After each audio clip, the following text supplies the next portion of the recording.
Pasidalinsiu vieną paslaptim, o ką daryti tada, kai nieko nesinori daryti. Ką gali žinot, gal šitas pasidalinimas bus vertingas jums arba jūsų geram pažįstamam, taip, kad išklausykit jo iki galo ir užfiksuokit, pasižymėkit, pasinaudokit.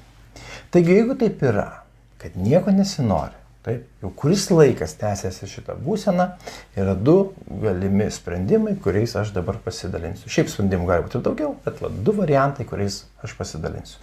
Sprendimas numeris 1 yra toks. Laikas pasitikrinti sveikatos būklę.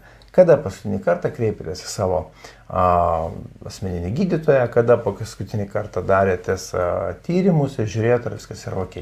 Nes nepaslaptis, kad dėl gyvenimo būdo, dėl mitybos įpročių, dėl sėslumo, dėl galbūt ilgesnio laiko praleidžiamo prie kompiuterio, organizmas adaptuojasi ir gali būti, kad kažkas tokio įvyko jūsų organizme ir tokia būsena persekioja, gal vitaminų trūksta, gal kažkoks kitas momentas. Tai jeigu šito idėją, šito patarimu pasinaudosit, tai kaip minimum sužinosit savo sveikatos būklę. Jeigu šitas patarimas jums netinka, arba galvojat, kad su jūsų sveikata viskas yra ok, aš nesiginčiu, viskas tvarkoj, važiuojam toliau. Žiūrim, koks kitas yra scenarius. Jeigu tas netinka, žiūrim kitą scenarių. Jeigu taip yra, kad jau kuris laikas nieko daryti nesinori, ta būsena persekioja ir jūs galvojat, kad su jūsų sveikata viskas yra ok, sveikas, gyvas, drūtas, gerai besijaučiantis, tik tai vis taip rankos žemė siekia, vis kažkaip jas nepakyla aukštyn. Klausimas būtų toks, kogi performuluoti reikėtų, ne? Kodėl nesinori nieko daryti iš to, ką galėčiau daryti? Tai reiškia, kad jūs turit aibę pasirinkimų, tie pasirinkimai jums prieinami, jūs turit resursus, turit galimybės, turit laiką, kurį galėtumėt skirti tiems pasirinkimams. Nepaisant to, jūs sąmoningai ir nesąmoningai to nedarot. Ne? Tai reiškia, kad yra prieš akis objektai, veiklos sritis, kažkodėl jas patraukėte į šoną. Klausimas kodėl? Du variantai. Arba yra draudimas iš išorės, jums draudžia kažkas, tai ten žaidimo taisyklės kažkokios yra galioja, kas jūs stabdo. Arba yra draudimas iš vidaus. Tai reiškia, vidinės nuostatos, vidiniai kažkokie tai procesai yra, kurie jūs stabdo nuo pokyčių. Tai link tų draudimų mes po truputėlį judam, dabar pradžia būtų tokia. Klausimas būtų toks. O kaip norėtumėt jaustis? Kokio jausmo ieškotumėt? Ne? Kokių patyrimų norėtumėt? Jeigu tai viskas būtų ok, tai kokio jausmo norėtumėt labiausiai? Kokios veiklos norėtumėt labiausiai? Kame save labiausiai galėtumėt realizuoti čia ir dabar? Nu, tarkim, bet iš tų visų pasirinkimų, kurie yra, kas labiausiai traukia? Kur būtų daugiausiai energijos, kur būtų daugiausiai iniciatyvos? Kai užfiksuojate tą pasirinkimą, kitas klausimas. Pasirinkimas yra, galbūt jisai per didelis yra šiai akimirkai, ten trūksta energijos, noro, emocijos netokios ir taip toliau. Pasižiūrim, kas būtent tame pasirinkime jūs žavi. Kas būtent tame pasirinkime yra tokio, kas labiausiai kabina širdį. Tas 1, 2, gal 3 elementai, vietos, kurie tokie labai asmeniški, toks asmeninis prisilietimas. Ne? Kaip variantas, visiškai kaip variantas, sportavimas lauke, pavyzdžiui, bėgiojimas arba vaikščiojimas, važiavimas dviračiu, tai priklauso nuo metų laiko, daryčiau, bet nedarau. Ir klausimas toks, įsivaizduokite, kad darot. Ne? Kas tame labiausiai žavi? Dėl ko jūs tai darytumėt? Kas ten tokio asmeniškai svarbaus yra? Vertingo, mes kalbam apie vertybės, ne, vertybinius momentus ir mums svarbu tai išgirsti. Gali būti, kad ten žmogus pasakytų, laisvės pojūtis, įsivalo galva, aš tada įgaunu energijos, arba jaučiuosi savarankiškas, ten, žodžiu, ką be pasakytų žmogus, mums viskas tinka. Tai ką mes turim? Pradžioj pasirinkimą bent vieną, paskui kas tame pasirinkime įveža labiausiai ir arba tą pasirinkimą siaurinam, mažesnę dalį, ne 10 km bėg, 1 kilometrą. Ne valandą ten vaikščiok laukia, 10 minučių pavaikščiok, bet kad tu pajaustum tą jausmą. Tai smulkini užduotį arba žiūri, kur tą jausmą gali rasti kitose kontekstuose. Tai reiškia, kokias kitokias veiklas darant gali pajausti tą laisvę, išvedinti galvą, atsipalaiduoti, atsikvėpti ir taip toliau ir taip toliau.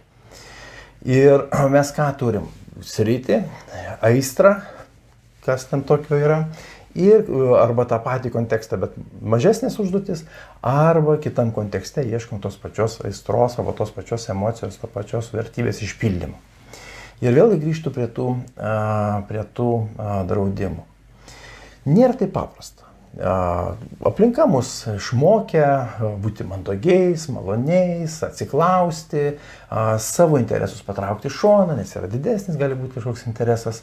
Tokios išmokto mandagumo idėjos yra, arba taisyklės, kuriomis mes linkiam pritarti, paklūsti ir kartais savo tą interesą patraukiam į šoną.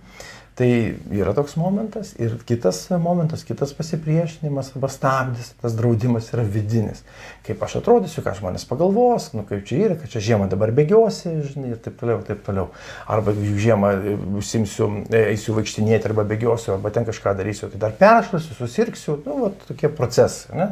Tai tiek iš išorės ateinančios nuostatos, kurios nebūtinai yra tiesa, tiek tos vidinės nuostatos, veikia kaip savaime išsipildančios pranašystės. Kol ta nuostata tokia yra, tas draudimas toks yra, tol aš ieškau galimybių, kaip tai patvirtinti, kaip man surasti patvirtinimą, jog tai yra tiesa. Ir senas pasakymas, kur krypsta dėmesys, ten teka energija. Ieškote trūkdžių, draudimų, juos ir rasit. Ieškote neigiamų pasiekmių, greičiausiai juos ir rasit. Tai grįžtų prie to pačio proceso. Sritis, kuri įdomi, veikla, kuri įdomi, tikrai kas labai veža, tada ta aistra arba 1, 2 arba 3 dalykai, ką tai duoda, tada arba mažesnė užduotis, arba kitose kontekstuose ieškom tos veiklos. To galimybės gauti tą išpilti tą aistrą, išpilti tą vertybę. Ką daryti su tais stabdžiais, tais išoriniais arba tais vidiniais stabdžiais? Performuluoti, pasakyti savo sakinį tokį, kuris neribotų, paskatintų. Tai jeigu kaip idėja, žmogus stabdo nuo bet kokios veiklos mintis tokia, kad išbėgsiu lauke, išeisiu pasivaičiot, šlapia, lyja, šalta, susirgsiu, tai nėra blogo oro, yra tik netinkamas apsirengimas. Apsirengsiu patogiai, šiltai ir išjudėsiu. Arba, ko judėsiu, sušilsiu ir jausiuos gerai. Tai viena taisyklė perrašius kitą, jau žiūrėk galimybę, tikimybę, kad išjudėsit iš taško A, jau iš karto išauga. Tikrai. Tai ką lieka pabandyti, ką lieka padaryti, tai rasti sritį, kuri įdomi, tada įsivardinti, kas tiksliai toje srityje veža, tada arba dėl tos priežasties, kas veža, sumažinti užduotį arba perkelti į kitus kontekstus, kad išpildyti tą aistrą, ne?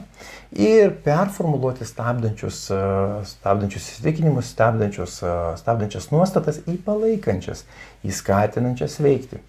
Ir dėja, bet veiksmą žingsnį žengti teks. Paprastuoju būdu niekas neįvyks. Tiesiog atlikus tokį mažą procesą, jau žiūrėk, tą žingsnį žengti yra lengviau. Ir kas dabar atsitinka? Iš visų tų pasirinkimų, kuriuos žmogus gali turėti, jisai nenori nieko. Jam nieko tiesiog nesinori. Staiga suranda vieną variantą. Atranda, kodėl tai yra svarbu, kas tame tokio vertinga. Iškelia savo mažą užduotį, pradeda ją išpildyti, žengia žingsnį, daro veiksmus, jį vėl aplanko energiją. Atsiranda energija, atsiranda iniciatyva, atsiranda šypsena veide, atsiranda nuotaika ir žiūrėk iš tų uždarytų, užtrauktų užuolaidų, žiūrėk jos atsitraukia po truputėlį, tai yra per laiką, tai yra po truputėlį atsitraukia ir iš to žmogaus, kuriam nusvirė rankos ir jis nieko nenori daryti, iš tos visiškos apatijos, žiūrėk, su kiekviena diena, visame kame, vis labiau ir labiau norisi šypsotis. Vis daugiau ir daugiau energijos, vis daugiau ir daugiau progreso, proceso ir džiaugsmo. Pabandykit.